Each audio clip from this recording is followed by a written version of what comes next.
So what is going on, guys? I'm Black Ops Amazing. Welcome back to another video on the channel where we have our very first, I would say, leak for Treyarch's next Call of Duty game in 2024. Yes, we have a COD game releasing this year.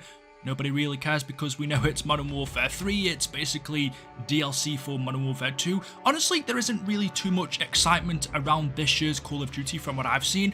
A lot of it is for next year's COD, which is still over a year away, but because it's a Treyarch game and because of the letdowns that we've had with recent Call of Duties, especially from Infinity Ward, Sledgehammer. I know Treyarch did do Vanguard Zombies, which wasn't very good, but in my opinion, the best Call of Duty we've had in the past few years is probably Cold War. That might not say an awful lot because it's been competing against Modern Warfare 2019, Modern Warfare 2 and Vanguard. So Call of Duty games that we've had recently haven't been great, but there is a ton of hype for COD 2024, which, like I said, is still a while away, but we have had our first leak. From what I saw, this information was first reported by Insider Gaming, so I will leave the link down in the description. And he said, actor claims he will play Ratcliffe in Treyarch's Call of Duty game. And if you click on it, someone by the name of Luke Charles Stafford posted this over on Facebook, where they said, Activision decided to adapt their next main character, Ratcliffe, for Call of Duty, off my face and likeness. And I'm elated. To all of my roommates back in Anderson University, and those years in Smith Hall playing Black Ops 2, next year we can beat the snot out of each other again.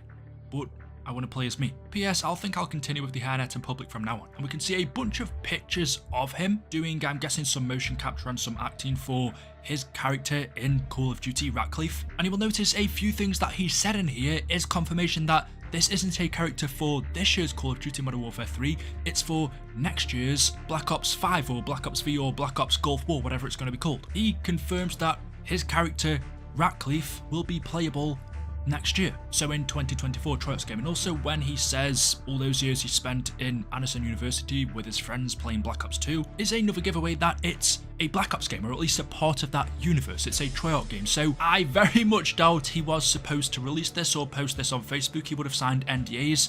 I mean, a lot of what he says in here probably wouldn't be legal. I'm guessing Treyarch or Activision wouldn't let their actors post stuff like this on Facebook, at least not until the official reveal, which is still a long way to go yet. So if this hasn't already, I haven't checked, but I guess this will get taken down somewhere along the line because he pretty much confirms one of the characters in next year's Call of Duty. And actually this goes even deeper because, as Insider Gaming says on their article, Ratcliffe, the character that he's playing, could actually be a character based on a real-life British Army soldier who was called Peter Ratcliffe. He served in the Parachute Regiment and the Special Air Service for almost 30 years, during which he was awarded a medal for his action during the Gulf War. So it isn't confirmed, but potentially his character Ratcliffe is based off this real-life person who fought during the Gulf War. And that's also important because we've heard rumours for a while now, I would say ever since Black Ops Cold War ended, so for a year or two now we've had rumours that the next Call of Duty from Treyarch is going to be Black Ops Gulf War or COD Gulf War. Basically it's going to be based during the 1990s, which would make sense because if it's a sequel to Black Ops Cold War, that game took place in the 80s. It was set during the early 1980s. Actually, the final mission, which was the final countdown, I think took place in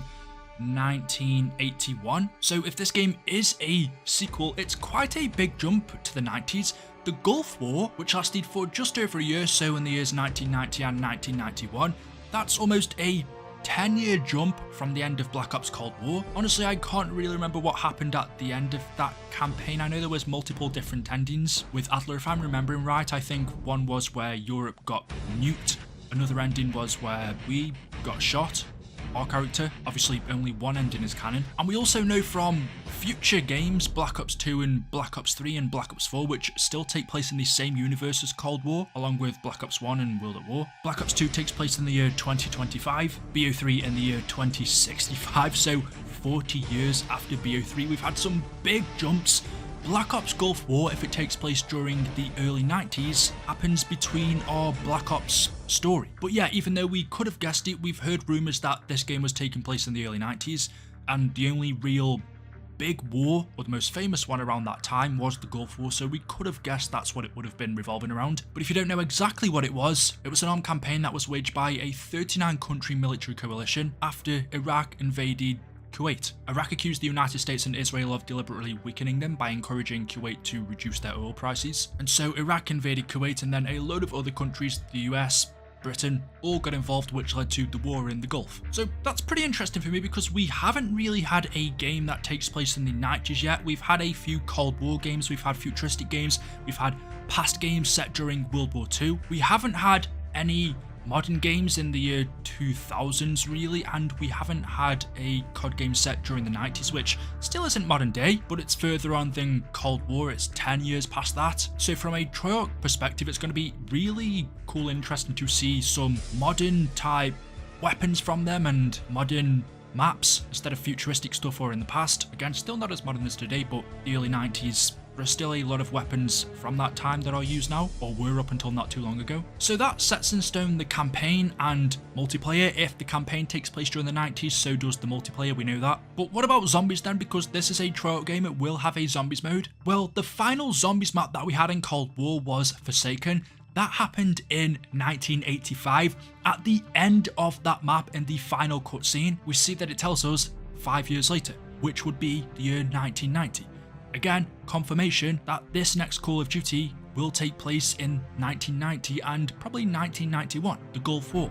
That's when zombies will be set as well. How the COD zombie story is going to unravel in COD 2024, I don't really know, because at the end of Forsaken, the zombie outbreak came to an end. Samantha flew into the Forsaken, which ended all of the outbreak zones around the globe, which meant no more zombies. But of course, if Treyarch Zombies is returning, that means the zombies must somehow escape from the Dark Ether again. We just don't know how yet. Maybe it has something to do with the character we see here, Dr. Peck, in Japan in 1990. We don't know why he was here, but it probably has something to do with the zombie outbreak again, so that should be interesting. But overall, I'm actually really excited for Treyarch's next game, a hell of a lot more than what I am for this year's Call of Duty. I don't know what it is, I just think lately with Infinity Ward's games, Modern Warfare 2, Modern Warfare 2019, although I quite enjoyed that game, just to have another Modern Warfare game so soon after the last one doesn't excite me at all. There are rumours that this year's Call of Duty does have zombies. If it does, then I'll probably try it out, but as I've said in a previous video, if it doesn't have zombies, then I'm not buying this year's COD, and I'll more than happily just wait for COD 2024, because everything we know about it so far, the fact that it's had a 3 to 4 year development time, it's developed by Treyarch, it's taken place in the 90s, the Gulf War, which is an interesting time, something we haven't really seen, and of course zombies, along with the Microsoft acquisition. How that will affect Treyarch's game, I don't know, if it will at all. Maybe it will mean a bigger budget for Treyarch, and that could affect the DLC cycle, which was a big thing in Cold War. The DLC just wasn't that great. You could see they didn't have a big budget, they didn't have much time. Maybe with the Microsoft acquisition, that will improve Treyarch's DLC throughout their game, and we can actually get some good content again. But yeah, this pretty much confirms it will be set during the Gulf War. What the name will be exactly, we don't know. It doesn't really matter. It will more than likely be a Black Ops game. So there we go. Let me know your thoughts in the comment section below. As always, hopefully you've enjoyed. If you have, drop a like rating. Make sure you are subscribed to stay up to date with the latest videos on the channel. Thank you all for watching, and I'll see you in the next one. Until then, goodbye.